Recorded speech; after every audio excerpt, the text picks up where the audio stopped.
Question है number analogy का। यहाँ पर जो संबंध 35 और 4 के बीच में होगा वही संबंध 39 और प्रश्न चिन्ह के स्थान पर आने वाली संख्या के बीच में होगा।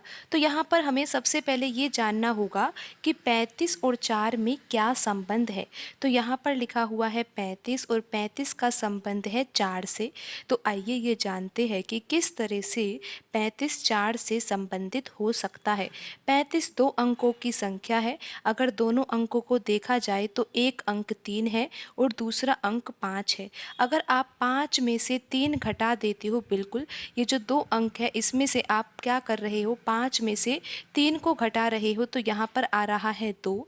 और फिर जब आप 2 का वर्ग करते हो तो क्या आ जाता है, 4 आ जाता है। समझे आप ये तरीका कि यहाँ पर 35 के द्वारा 4 को कैसे प्राप्त किया जा सकता है। 35 है दो अंकों की संख्या, दोनों अंकों को इस प्रकार लिखा जा सकता है।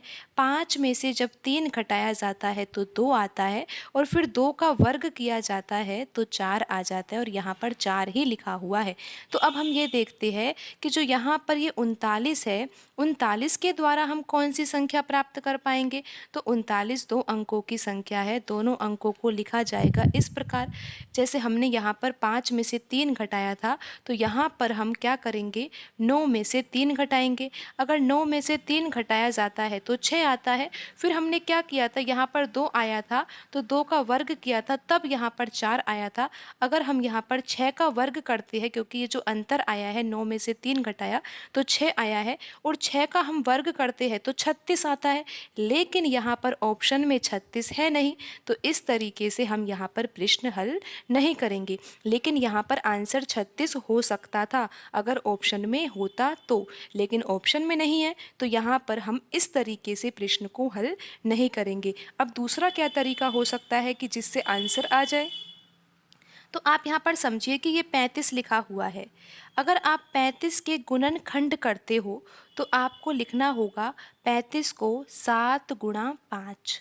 जब आप 35 को किसके बराबर लिखते हो, 7 गुणा 5 लिखते हो, और फिर आप ये करते हो कि 7 में से 5 को घटाते हो। बिल्कुल ये जो गुणनखंड आपने किए हैं इसमें आप क्या कर रहे हो, 7 में से 5 घटा रहे हो। तो 7 में से 5 घटाओगे तो 2 आएगा, लेकिन यहाँ पर 4 लिखा हुआ है। तो अब आंसर कैसे आ सकता है, यहाँ पर 4 लिखा हुआ है तो आप क्या कर सकते हो, 2 का वर्ग कर सकते हो।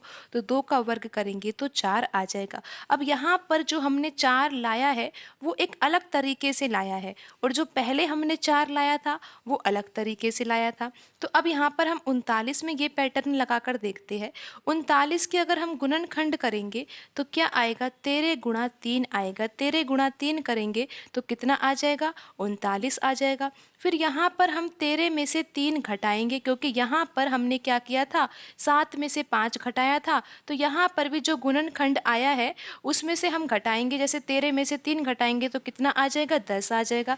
जैसे यहाँ पर हमने फिर 2 का वर्ग किया था तो यहाँ पर हम क्या करेंगे, 10 का वर्ग करेंगे। तो 10 का वर्ग कितना होता है, 100 होता है। लेकिन आप देख सकते हो कि ऑप्शन में तो 100 भी नहीं है, तो हमें इस तरीके से भी प्रश्न हल नहीं करना है। लेकिन यहाँ पर आंसर 100 हो सकता था। अब आप यहाँ पर और दूसरे तरीके से समझिए। आपको ये सब तरीके जानने होंगे, क्योंकि यहाँ पर इस सवाल में ये तरीका नहीं लग रहा है, फिर भी आप ये जानते तो होंगे ना कि ये तरीके से भी प्रश्न हल हो सकते हैं। तो यहाँ पर अब फिर से हम देखते हैं कि 35 के द्वारा हम 4 को और कैसे प्राप्त कर सकते हैं।